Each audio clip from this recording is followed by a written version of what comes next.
पानी का अभिशाप हॉरर स्टोरी। जैसलमेर की सुनसान रेत, जहां हर जगह सिर्फ सूखा और प्यास का साया था। आज से करीब 10 साल पहले जब मैं अपने मामा के घर जैसलमेर गया था, वहां के हालात कुछ अलग थे। पानी की कमी, लोगों की आंखों में मायूसी और हवा में अजीब सा डर था।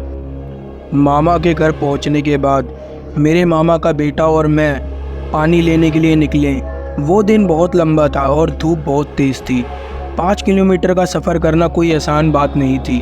रास्ते में हम दोनों थक कर एक पेड़ के नीचे बैठ गए। तभी मेरे मामा के लड़के ने एक अजीब और डरावना किस्सा सुनाया।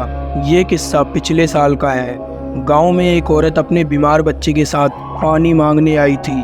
उसकी हालत बहुत ख़राब थी, लेकिन किसी ने उसे पानी नहीं दिया। मायूस होकर वे ठाकुर के घर पे पहुंची, जहां उसने पानी का मटका देखा।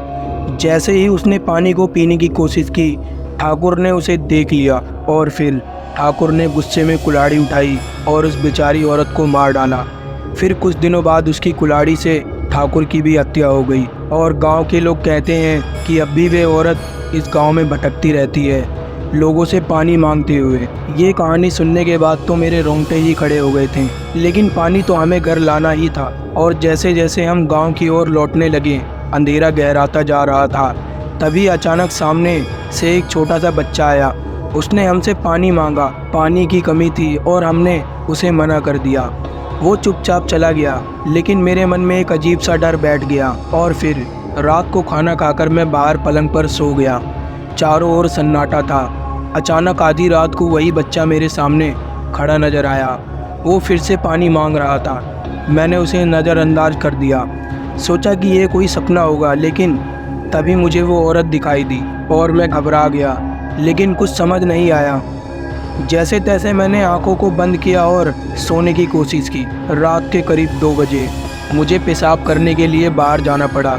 जैसे ही मैं खुले मैदान की तरफ गया, अचानक मुझे पानी शब्द सुनाई दिया। पहले तो मैंने ये सोचा कि शायद मामी होंगी, लेकिन जब वही आवाज़ फिर से आई तो गुस्से में मैंने चिल्लाया, कौन है, सामने आओ। जैसे ही मैंने पीछे मुड़ा, वो औरत कुल्हाड़ी लेकर मेरे सामने खड़ी थी।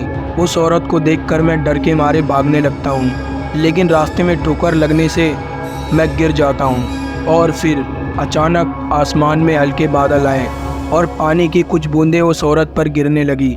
जैसे ही पानी की बूंदें उस औरत पर पड़ी, वो गायब हो गई। मुझे यह सब देखकर बहुत तसल्ली मिलती है और मैं भगवान को धन्यवाद करता हूँ कि मेरी जान बच गई। वो रात जैसे तैसे बीत जाती है और फिर अगला दिन होता है।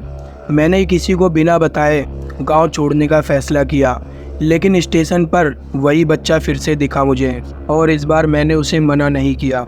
मैंने अपनी बोतल से उसे पानी पिलाया। उस दिन के बाद मैंने हमेशा पानी अपने पास रखना सीख लिया। शायद वो सिर्फ पानी नहीं, किसी की आत्मा की शांति थी। दोस्तों, ये कहानी मेरी थी। पानी की कमी सिर्फ शरीर को नहीं, आत्माओं को भी प्यासा छोड़ सकती है। इसलिए हमेशा पानी अपने पास रखिए और हाँ, अपने आसपास किसी ज़रूरतमंद को पानी ज़रूर दीजिए। क्या पता वो सिर्फ इंसान ही ना हो।